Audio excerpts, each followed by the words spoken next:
Good afternoon, Ian. How are you? Thank you for being on The Root of Our Health. It's such a pleasure to be here. Thank you for the opportunity, Elizabeth. Looking forward to the conversation. Yes. So I want to kind of start this conversation with sharing your story. Like, what is your background and how did it lead you into where you are today in health and wellness, specifically the holistic and the integrative practices? Mhm. I think it really starts with a personal story in terms of where I ended up today, personally and professionally. Um, to summarize it, starting around the age of 13, I entered a period of about 12 years of substance use and abuse. And that was a long chapter in life, which had many ups and many downs. And probably 4 or 5 years before the end of that, roughly decade, I inherited a dog, and she became part of our family. And she was the sweetest little thing, but she was not necessarily the most stable. And so, unfortunately, we had to let her go a little bit early. And that, for anybody out there who's listening, who's had a pet, is obviously, it's a challenge, right? Because they become part of the family. And especially letting them go too soon, and the way that it went down was not something that I necessarily look fondly on. But at that time in my life, I was still using drugs and alcohol. And I had enough self-awareness at that point to know, if I don't fill this void that's been created by her absence intentionally with healthful practices, I know what I'm going to fill it with. And it's going to be more drugs and alcohol. And I knew I didn't want to do that. So it was kind of a cliche. We put her down on December 30th of 2013. And, it was the typical kind of January 1 New Year's resolutions. I'm going to pull myself up by my bootstraps mentality. So I signed up for a marathon, and I started attending yoga classes, and I got back into therapy, which I had been doing on and off for many years. But it, more importantly, sparked a chapter of really deep self-study and self-discovery. And that chapter is ultimately what led me to sobriety. And it's ultimately led me to what I do today professionally as an author and speaker and business advisor. So the holistic approach to health and well-being for me really came out of necessity. And that necessity came from really trying to grapple with the substance use and abuse, which I was using as a self-medicating means to mask underlying depression and anxiety. And so all of this stuff kind of converged in the matter of a couple of years. And I got serious about my recovery and my sobriety. And for anyone who's gone through that, they know that it's not all, rainbows and butterflies after you get clean and sober, because at that point, all of the stuff that you've been suppressing emotionally, somatically, etc., now surfaces. And you need to find a way to deal with it in such a manner that is not going back to using drugs and alcohol. So it was really all out of a deep chapter of self-study, which of course continues. But at that time in my life, it was really my full-time job. I was doing just enough to, pay the bills, quote unquote. And then everything outside was devoted to learning, listening, energy arts practices, processing mentally and emotionally, therapy, etc. So not necessarily a linear story that I walked you down, but it didn't really unfold in a linear way, right? It was kind of this convergence of many different things in my life. And as I started to just take myself a little bit more seriously and take an approach to the process that was a little bit more authentic, that's really when I started to learn not only about myself, but also the specific health practices that were conducive to my own well-being, and now are some of those practices that I share with others. Beautiful. Thank you for sharing that, first of all. It is definitely a hard thing to go through, substance abuse and all, things that we want to numb out, right? Not really take ownership of really what's going on deep down inside us.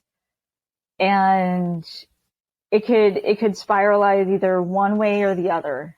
And for you to just take a look inside you and really see deep down and just see if you go that one way, it's not a good path and something bad is going to happen. I actually, personally, I've never was in, I did drugs and alcohol, but I was not, I didn't have, it didn't have control over me. It was just for fun, right, at the time. But like you, or like many people who do does that, you kind of go through of why am I doing this? And I realized why, came out and just on my own, because like I said, it didn't really have a hold on me. I didn't have an addiction or anything. I was just like numbing out. And, it's interesting because even to today, and I don't know if you see it in your own life and how you help others, is that it'll come up in one shape or form. But when we know the reason, we're able to take, control of it and be able to get out of it a little quicker instead of going down that spiral. So thank you for that. And then my question is, why then the holistic practice? Like, why not well, I get the medicine part, but why not other, different practices? What drew you to the spirituality or the holistic part of it? One of the lessons that I learned from that chapter in life, and I wouldn't have been able to articulate it at the time, it was only a feeling that I had, was, and still is, the only way out is through. And so the conviction that I took into that chapter of life, which was really sincerely, I need to figure this out, right? I mean, I know I have more to offer the world, but that wasn't even my purpose at the time. It was just, I need to get through the day to day. And I want that day to day to be less painful, filled with less suffering. And at the time, it was informed, again, by probably more of what I knew I didn't want. So what I mean by that is, I had grown up and fortunately, with very supportive parents and family, I had been in and out of therapy. And I'd had a number of therapists over the years ask me if I was open to medication, pharmaceutical medication. And for whatever reason, I just never was. And I'm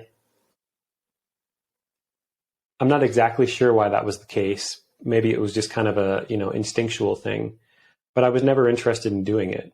And of course, at the time I was rationalizing my behavior, saying, right, the weed that I'm smoking and the alcohol that I'm drinking is probably healthier for me than these pharmaceuticals. And, I don't want to just switch substances, right? And so you rationalize your behavior as an addict, of course, but it was informed by a lot of, like I said, a lot of what I knew I didn't want.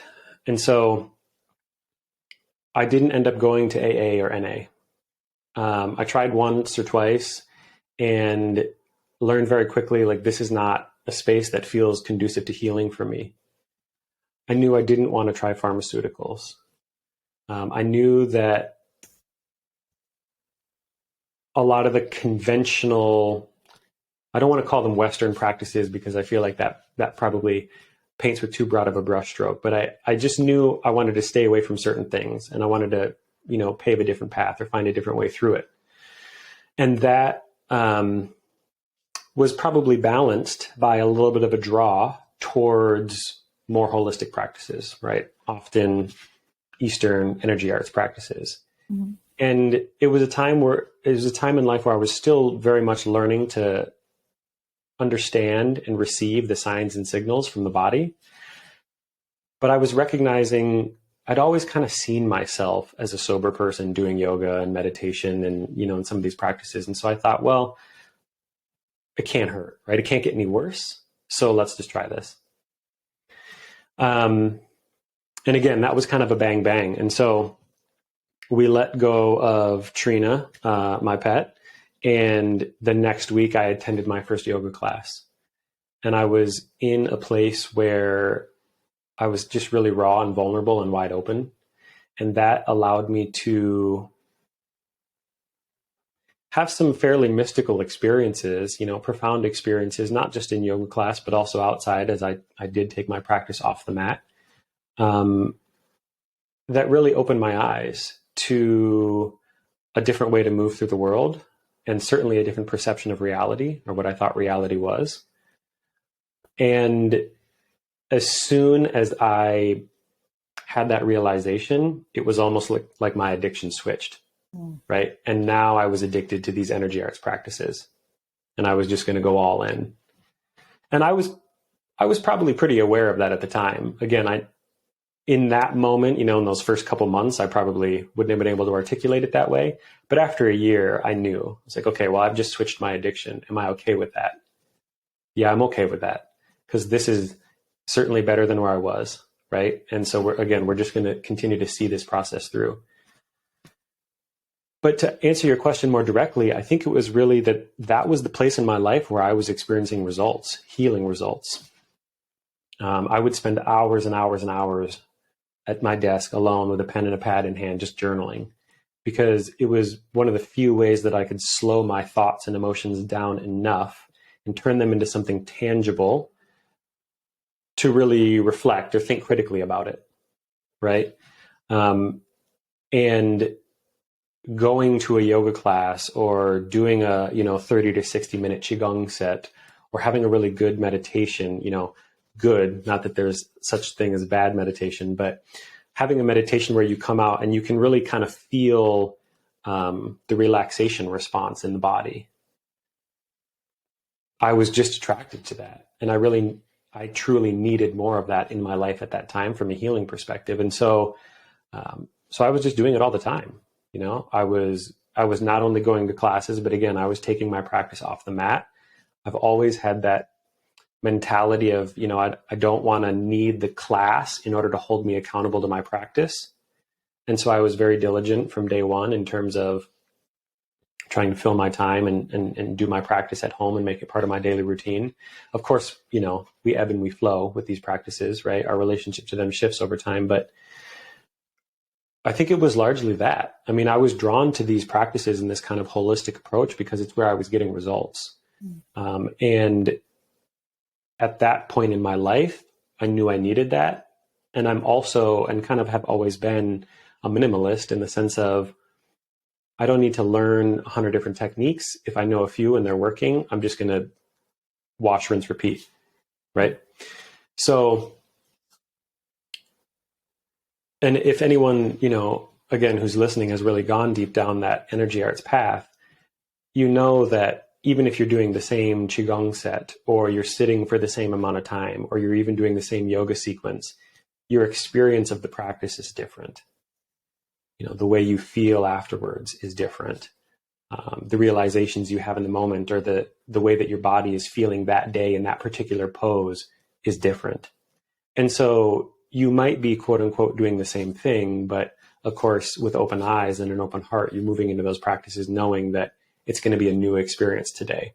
And that novelty was something that I think was really purposeful for me at that time in life, because my days had just become so mundane. Substance use and abuse, like as you use that term, numbing out, right? Absolutely. It was 100% escapism by that time in my journey of substance use. And so the novelty of, okay, today I learned this, or today I felt that. Today I realized this about, Warrior 2, or about how my spine is aligned when I'm sitting in meditation. Like, those things were new to me, and I was craving that new. And so I just continued to kind of tease the thread, really, to follow the breadcrumb trail, and begin to really develop a foundational skill set that allowed me to develop some sense of self-trust and some sense of internal safety, which I had been far away from for a long time. And those were essential to my healing at that time, and continue to be essential to my healing. Yeah. Yeah. And I agree. I meditate every morning. I don't do yoga as much as I should. That's actually on my plan for the next month to incorporate more yoga. But I get it. It's when I practice the meditation every morning, there are a couple of guided meditations that I do over and over again. And when you were talking about doing the same thing but getting different results, it's how you feel that day, how you show up in that moment, and how you're going to get just a different piece out of that same guided meditation. But yeah, it definitely gets you centered. It gets you in the moment, which I think a lot of us, both meditation and yoga, because yoga, you literally have to be in your body. You literally have to be like, all right, well, I have to balance. So I have to put it's being in the moment. And I think these are things that you just listed that we all need to incorporate in our days, because we're everywhere else, right? We're either in the future or in the past. And in order for us to grow in learning, these things have to be front and center, basically. Question offhand a little bit. I'm so sorry for your dog, first of all. That's, I've been through there. I don't have a dog, or I never had a dog, but cats. So I know about the pets and how it's part of your family after, even if it's 5 years, but 15 years. So I'm sorry to hear that. Do you have another dog at this point? I do not. Okay. Are you going to? I suspect yes. I live vicariously through others now. I grew up in a dog family, and I've since met my wife, and we're now married, and so she's pining for an animal. And I suspect that I won't be able to hold out much longer. I have not chosen to fill that void. I certainly wouldn't use the word replace, but to go a little bit deeper, not that you asked, we let go of her on December 30th of 2013. And you'll understand this, having had pets, right? There's a period after you let go of them where it's still odd that their energy is not in the home, right? Or their energy is still there, but physically they're not there in the home. And there's that adjustment period. And for some of us, it's a couple of days, and some of us, it's a couple of weeks, and some of it's months or years, right? Only a couple of days after we left the vet for the last time, I was laying in bed one night because psychologically, it stirred up so much. It was a traumatic emotional experience for me, and it was probably the most significant at that time in my life. So I was laying in bed awake, and I was staring at the ceiling, thinking about one of the dreams that I had. And at that time in my life, I wasn't doing a lot of dreaming. After 10 years of, substance use, you kind of shut some of those centers down in the brain. And I felt her nudge the door open to the bedroom, and I could feel her kind of walk into the room, and she hopped up on the bed next to me. And I turned and looked, and I could see her and I could hear her, but she didn't make an imprint on the mattress. And I didn't think anything of it, right? Because it was only a couple days after we let her go. And I rolled over, and she lay down, and she curled up next to me, and she sighed, the sigh that she always sighed when it was time to go to bed. And I fell asleep. And the next morning, I was journaling as a means of processing at the time. And I was writing about my dreams because there was a lot of symbolism going on, and I was trying to, again, just process through it all. And so I started writing about this experience as if it were a dream. And it was probably after 5 to 10 minutes of writing where I realized I was awake when that happened. And that was a profoundly mystical experience that I had no words. I was stopped dead in my tracks in that moment, because again, it just completely shattered my perception of what reality was. It was this experience that I'd had that took me so far outside of my normal day to day. And yet it was completely undeniable, right? I mean, I've had people over the years kind of poke and prod and try and tease it out. But I was alone in my room, and I know the experience that I had. And as challenging as that time in my life was, I continue to give thanks for her presence, because she gave me a gift that I was unable to give myself at that time, which was, motivation is a word that probably doesn't do it justice, but she gave me an opportunity to approach life more sincerely and authentically and intentionally. And for whatever reason, that period of my life, I just continued to do my best to orient my perception, my narrative, my mental self-talk around this notion of, yes, I'm in the throes of it, but I'm here for a reason, and there's purpose in this journey, and I'm going to figure out what that is. And I'm also going to be really intentional about trying to find the silver lining.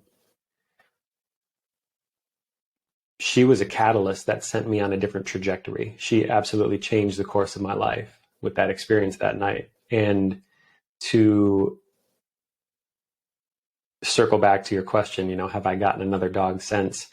I've been very protective of that space, because I think I'm not necessarily sure yet how to kind of separate them emotionally. And maybe that's, not the right way to think about it.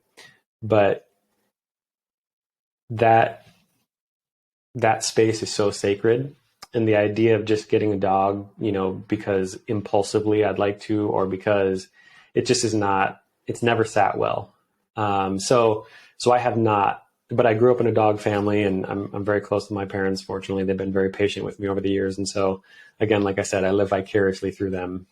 Neighbors have dogs, friends have dogs. And so we're always the people at dinner parties where we're either hanging out with other people's kids or we're hanging out with other people's dogs. But I have not chosen to get another dog since. Wow.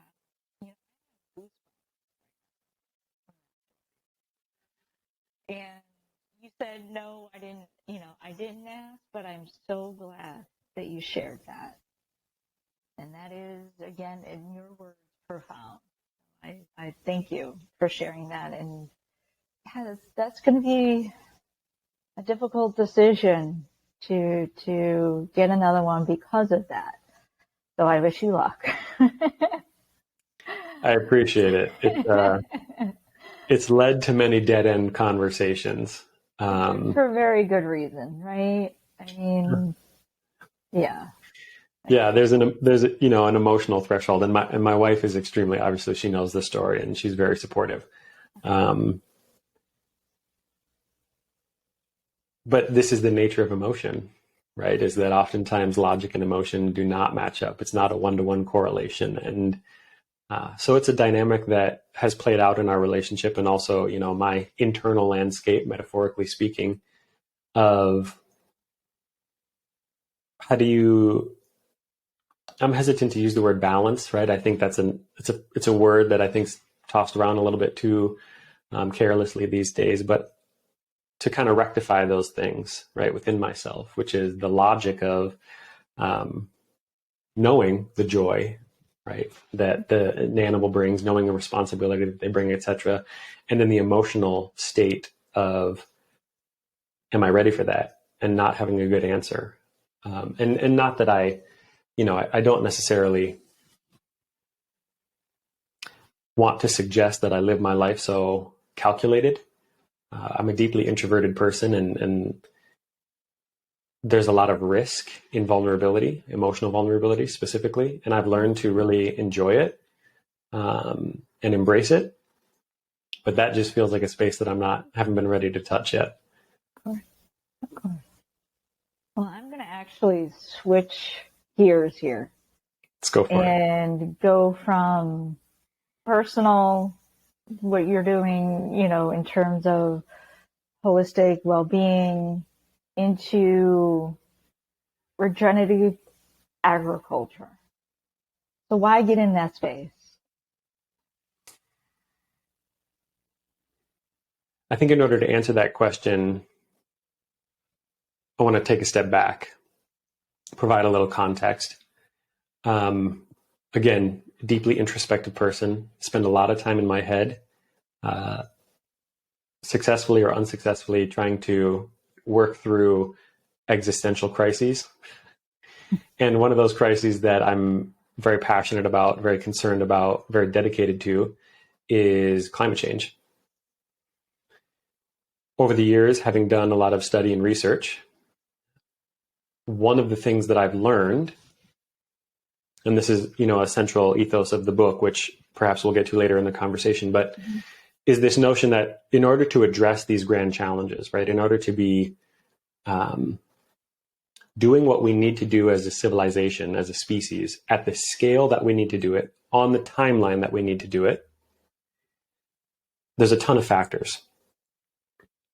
But I think the one that is most translatable is that in order to do that work at scale, we as individuals need to do our own work, right? And so we spent the first portion of this conversation talking a lot about me and what it's been like to do my own work internally. I'm also, again, as I mentioned earlier, like a minimalist. I'm a very systematic thinker, and so I'm always seeking leverage points. And I spent the first 10 years of my career in education, youth education specifically, because one of the things that I learned was 90% of your neural network is formed by the time you're 5. So it's a jaw-dropping statistic, at least it was for me at the time, it still is. And so I thought, well, what better way to impact the future than by working with youth right now and helping build that neural network, right? Now, there's certainly some naivety in thinking that I have the answers, right, or the right things to teach the youth. But as I was in that career, I was also doing a deep dive on environmentalism and climate change. One of the things, if you spend any time studying that research, you'll learn about greenhouse gases, you'll learn about drawdown, and there's a giant question, concern, challenge, which is how do we achieve drawdown? Not only do we need to reduce emissions, but we actually need to pull additional greenhouse gases out of the atmosphere. How do we do it? Well, there are a number of ways, and there's fortunately, a lot of innovative tech coming online. But most importantly, soil is the number one land-based carbon sink. Healthy soil equals a healthy environment. And I'm speaking broadly, but I also mean specifically, right? Healthy soil means healthy plants. Healthy plants mean healthy animals. Healthy soil means healthy water, et cetera, et cetera, et cetera. So soil is a leverage point in this extremely complex conversation about climate change. Well, how do you get people to care about soil? Right? It's kind of an abstract, like most people don't spend days interacting with it any more than, digging a hole in the backyard to maybe plant a tree or wiping it off their boots when they come in from a muddy day in the rain, right? And to go back to this notion of this inner work, we need to find these connection points that really allow people to not only connect with a reason to commit themselves to something greater, but also the awareness of committing ourselves to something greater. We need to find also the internal accountability, right? A way to hold ourselves accountable to that over the long term. So as I've been thinking about this and kind of mulling it over, as again, deeply introverted person, all of my processing is in to out. And so one of the realizations was, well, how do we not only, because I've been in education and I know that providing people with information doesn't always lead to behavior modification, right? Soil, why regenerative agriculture? First of all, soil is key. Regenerative agriculture practices, and we need to be concise with that term, regenerative agriculture, generally speaking, lead to better soil health. My thinking is the number one way that people interact with nature every day is through food. We eat every day. And whether we're really cognizant of where that food is coming from and the supply chain that it moves through and how those farmers or ranchers are, treating the animals and the plants on their land, or the commodity crops here in the US and the impact that that's having, whether people are aware of any of that stuff or not is irrelevant. But the food that they're eating every day is a way to interact with the natural world every time we sit down to eat. And so I'm kind of walking you through my thought process here, but it also brings me to this notion of answering your question again more directly. Why regenerative agriculture? Seeking leverage points, we need to focus on cleaning up industry, and we need to focus on transportation and food. These are three huge leverage points in the conversation about climate change. I'm passionate about food, I guess, right? I mean, I love to eat, but I also have a lot of dietary restrictions. Mm-hmm. And so I spend a lot of time thinking about food, but it just feels like such an avenue into the conversation, right? And regenerative agriculture, this movement of regenerative agriculture, is an opportunity for us to really redefine the way that we relate to the land as it relates to our relationship with food. So there's a lot of relating in that sentence, but it's a wonderful opportunity for us. And if we can really have a constructive, creative, rich conversation about what does regenerative agriculture mean and how are those practices impacting soil health, not only across the nation, but across the globe, it's a rich opportunity for us to really have a positive impact on this whole climate change thing. And so I guess that's the long answer. The short answer is people and food, again, an avenue into that conversation about a relationship with the natural world, but also we've got to figure food out. We've got to fix food if we stand any chance at maintaining some semblance of soil health. So there's a statistic out there, and I should double check this, but it's from the World Food Organization. By 2045, it's predicted that we will have north of 9 billion people on the planet, and we'll be producing 40% less food due to soil degradation. So for the science-minded people out there, if you need real data to care about something, that's a decade away, mm-hmm. right? And we already have food deserts, and we already have starvation. We already have huge equity issues around food, and they're going to increase if we can't figure it out. So I don't necessarily mean to be doomsday about it, but this is why I care about soil. It's a huge leverage point, and it's an important conversation to have. It's an essential conversation to have when it comes to climate change. I'm right there with you, Ian. I am alongside you in this fight in terms of, we need our soil back. I don't know if you know, but I in the functional medicine world, and food is medicine. That is what we say. That is actually what everybody should say, is food is medicine. It depends on if it's going to hurt you or heal you. But what we're seeing with monocrop agriculture is that they're depleting the soil, they're depleting the nutrients. And this is why supplements like magnesium, we have to supplement every single day because the magnesium in the soil is depleted. But not only that, just in general, food in itself, because we're in this monocrop agriculture, it's actually hurting us. And when you talk about, food deserts and stuff like that, what I automatically think is now people are going to be making it's more man-made because to avoid that. And that's definitely not where we need to be.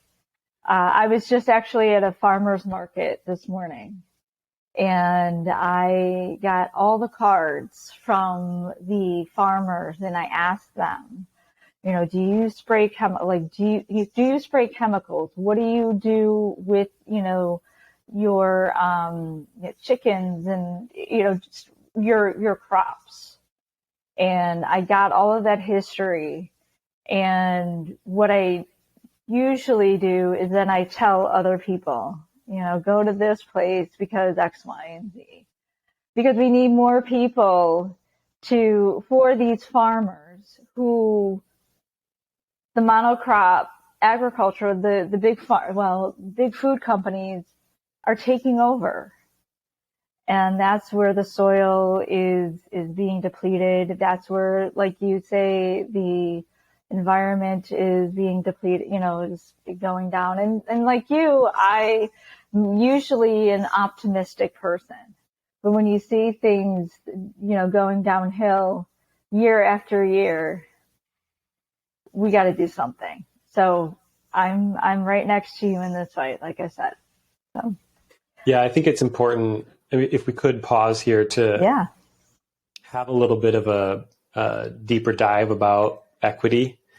I think it's easy to have this conversation and say, well, everybody just needs to, go meet a farmer. And while that would be wonderful, and if you have the resources and the means and the time, please do, right? Like learn about your food and also, again, from a data-driven standpoint, farmers right now, there's a huge barrier to entry for young farmers because of the cost of land and farm equipment, et cetera.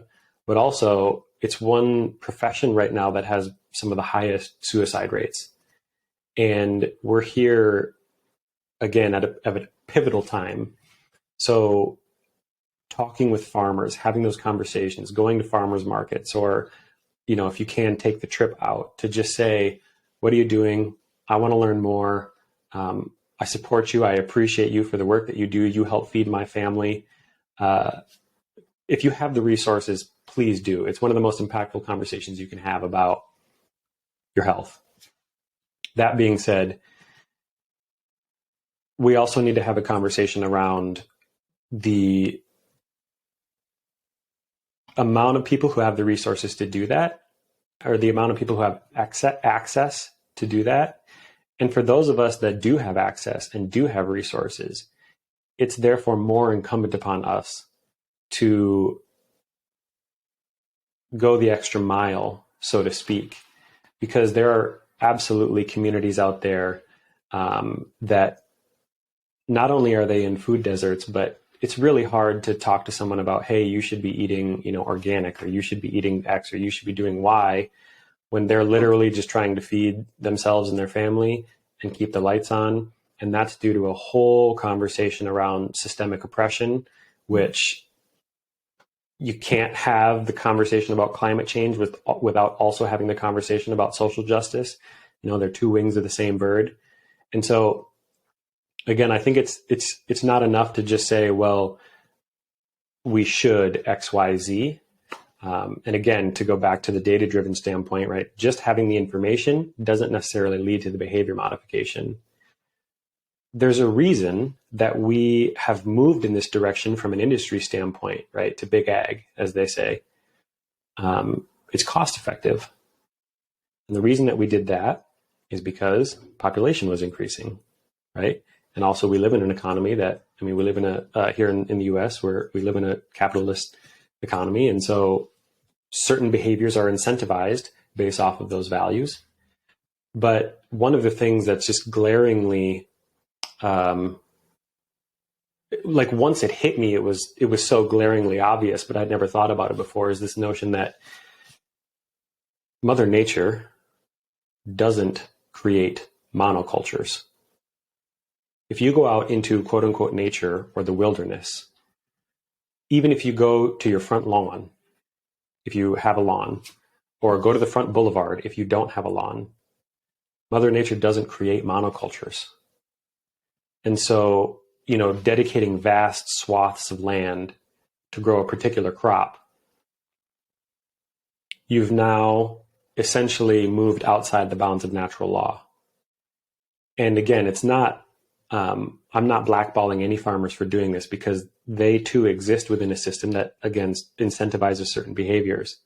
But to have the awareness and the realization that monocultures don't exist in the natural world it was a profound realization for me of, so then why are we growing our food this way? Mm-hmm.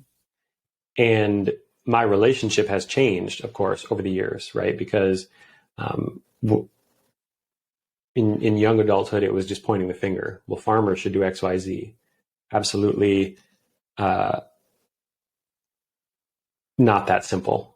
It's just not that simple. This whole conversation about climate, this whole conversation about equity is not that simple. And so, right, even if to go back to the integrative medicine standpoint, the whole conversation about internal health and well-being, it's not that simple.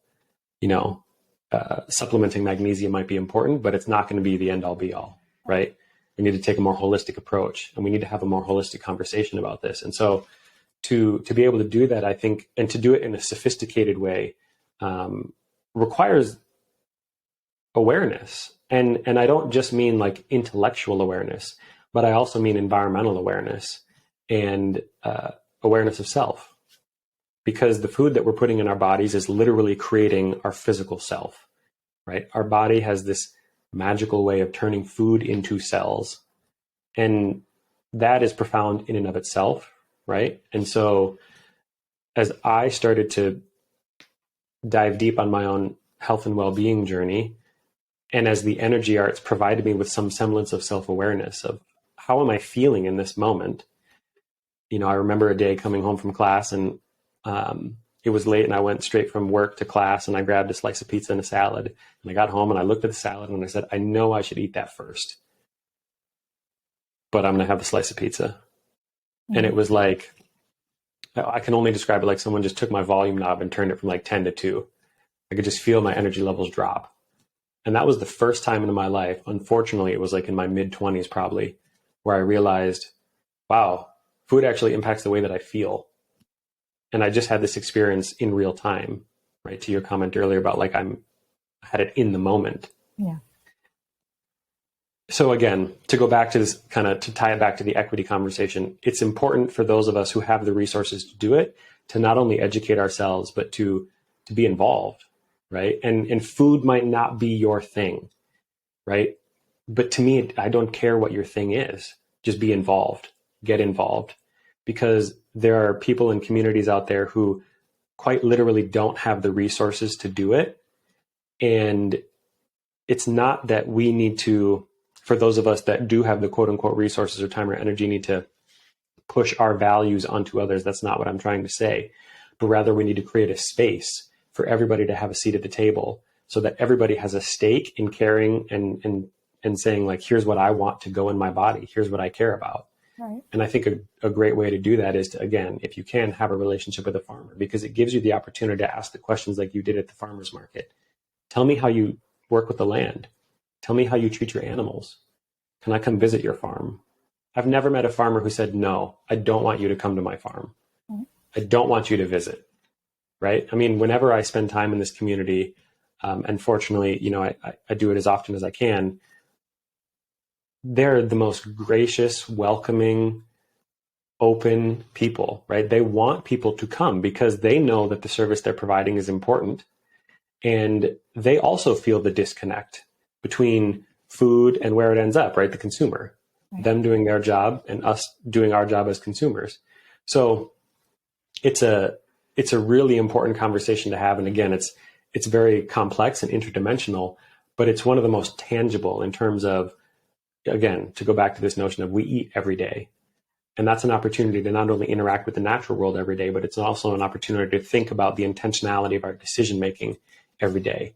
Where did I procure this food? How is it grown? How's the person who's growing it? How are they treating the land? How are they treating themselves? Right? And all of these things have energetic implications, but it's really hard to have a conversation about the subtleties of that without just kind of a basic understanding of the lay of the land. No pun intended, of course. Wow. Yeah. Thank you for explaining that and bringing to light just, the implications of just thinking about those that are not able to have the resources or anything like that. So we need to be that catalyst. So thank you for bringing that to light. So I want to go and I want to talk a little bit about your book, Soil and Spirit, Seeds of Purpose, Nature's Insight, and the Deep Work of Transformational Change. Can you give a little bit of an excerpt or insight of maybe what this book is about? I'm sure you kind of mentioned it a little bit here, but if you want to go into further detail or, anything about this that you want to share. Yeah, let's try and keep a through line here in terms of the agriculture conversation. The book is really a message to help the reader not only enter into a deeper relationship with themselves, but also hopefully a deeper relationship with the natural world. So of course the title, Soil and Spirit, it's not only a metaphor, that there's a soil, there's a substrate, there's a foundation to spirituality, but of course it also hints at the nature of the book, right? The book uses nature as a teacher and touchstone throughout. So it's a book about an inward journey, right? And it's not a 1, 2, 3 steps to a new you book. It's not prescriptive by any stretch of the imagination. It's a commentary that is my best attempt at helping others enter into a deeper relationship and conversation and communion with themselves, and to recognize that we as individuals and as communities are still a part of the natural world. And if we're going to address these grand challenges like social justice and climate change, we not only need to recognize that relationship, that this notion that we exist within the bounds of natural law, but we need to honor it and revere it. And again, from an equity standpoint, it's imperative that me as a white, cisgendered, heterosexual male point out that there are indigenous communities and have been and continue to be indigenous communities across the globe who have sent this message, said this message, spoken this message, lived by this code for long before I was here and long after I'll be gone.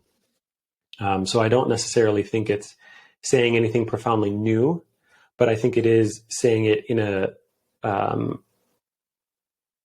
way that hopes to make it more accessible to a wider demographic of the audience, of readers. So, and then the subtitle, Seeds of Purpose, Nature's Insight, and the Deep Work of Transformational Change, this notion that as we move inward, as we travel inward on this journey, we're going to find those seeds of purpose. We're going to find those things that really rev our engine and wake us up and say, yeah, I am passionate about this. And I'm going to, with the little time and energy I have outside of my day-to-day to-dos and work and family, etc., I'm going to devote my time to this. Or I'm going to restructure my entire life in order to make it about this because I'm that passionate about it. And so as we recognize those seeds of purpose, and we can cultivate those seeds of purpose, and also honor the fact that nature has all the answers that we're seeking. They're all already underneath our feet. They're around us. They're waiting for you outside on your walk through the neighborhood, or your visit to the park, or your weekend camping trip, or your visit to the farm to meet the farmer. All the answers are already here. It's just a matter of devoting ourselves as a civilization to the behavior modification that's necessary to lead to that transformational change, right? And again, I'm an introvert, and so this is an in to out journey for me. That's really what the book is about. It's trying to bring people not only into deeper relationship with themselves internally, but also a commentary about how that inner work and that inner space, that inner landscape, which is the language of the book, connects to the social landscape, the external or the physical world, as well as the spiritual landscape. So it's a commentary about this, not just a two-way street, right? It's an interdimensional, multidimensional type thing, relationship with us and the natural world and back and forth again. But to take all of that and to try and wrap it into some sort of cohesive, linear experience is really what the book is about. And in terms of who it's for, I think the simplest way to say who is it for is just people in transition, right? If you're a person who's looking for a different perspective or catalyst, impetus for change, different way to perceive, move through the world, or just a little grist for the mill in terms of your self-reflection and internal processing and wanting to develop a little bit more self-awareness because you feel you're at a crossroads in life. I think that that's really who I wrote the book for. People who are sincerely committed to their inward journey. And as I, kind of look about, and as I think about the current zeitgeist from a higher level perspective, we as a species are at a crossroads. Again, to go back to the climate data and science, we're trying to get to net zero by 2050. And what net zero means, zero emissions by 2050. Again, we also need to do drawdown on top of that. This next decade is going to be pivotal because we need to get about halfway there by 2030, less than a decade. Mm-hmm. So monumental challenges. And I think therein lies, again, that term transformational change, to have individuals devote themselves to whatever their cause or calling is in order to bring about that transformational change, because we need all hands on deck. And it's going to look different for all of us, but it's going to take all of us. So the book is simply my offering. Again, maybe that's not necessarily cohesive or coherent or linear, but it's certainly a passion project for me. And fundamentally, it's an act of service to others. It is not prescriptive. I hate the term self-help. Some others might put it in that category, but it's really just an opportunity to, reflect more deeply and to contemplate. And hopefully it'll also lead you to some stepping stones in terms of what actions you're going to take. Amazing. Wow. So I'm definitely going to link it up in the show notes. So everybody out there, make sure you get a copy. I'm going to get a copy, because you never know, right? You never know what your journey in this environmental world can be. So where can people find you? So where can we reach out to you? And like I said, I'm going to link up the book in the show notes. But outside of that, where can people reach out to you? Yeah, the book's a great place. If you make it to the last page, you'll find my direct email address. Okay. Otherwise, you can find me online with the handle at Revive You and I. Revive, the letter U, ANDI. That's my handle on all the social media channels. I'm just coming out of my own deep period and chapter of grad school, so I haven't been as active as I'd like. But you can find me on social media channels, and that's also a one-stop shop for my own personal website URL, www.reviveyouandi.com. That'll get you in. We didn't talk at all about organizational consulting services today, but if you're an organization out there who's interested in learning a little bit more, you can go to that website and it'll take you to the consulting website. It's all there. So Revive You and I, find me online. Please do reach out. I know that I've said multiple times that I'm deeply introverted, but that doesn't necessarily mean that I don't like to connect. I'm really, being in relationship with other people doing this work is life-giving for me. And so I love receiving the messages, I heard you on the podcast, or I read the book and here's what I learned, or those types of things. But I also just love having conversations. So if anyone is interested and they want to reach out, please don't hesitate. Perfect. And I apologize not going into the organizational part. There's probably going to be a part 2 in this. Well, thank you for sharing that. And before I get to the last question, I just want to honor you for bringing all of this to light, for taking your own past and what your own journey and bringing it into today and helping not only others, but the environment, which in turn helps us all. So thank you for doing the work, putting out this book, and for doing this.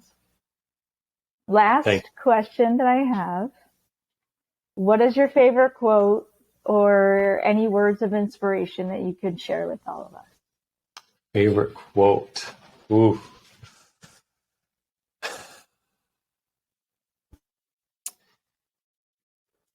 Part of the message of the book is that this notion that the greatest gift you can give the world is saving yourself.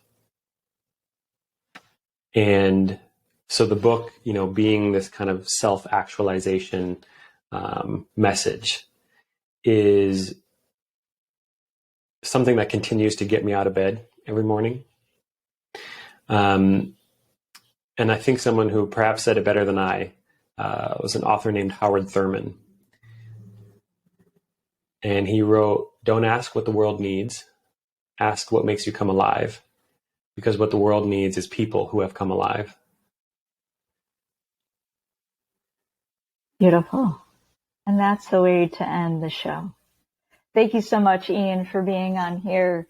And everybody else, like I said, go to the show notes, get this book, and let us know what you thought of this episode, all your takeaways, what you're going to do to help the environment and help everybody, all the others. So yeah, let us know. And until then, have a good one.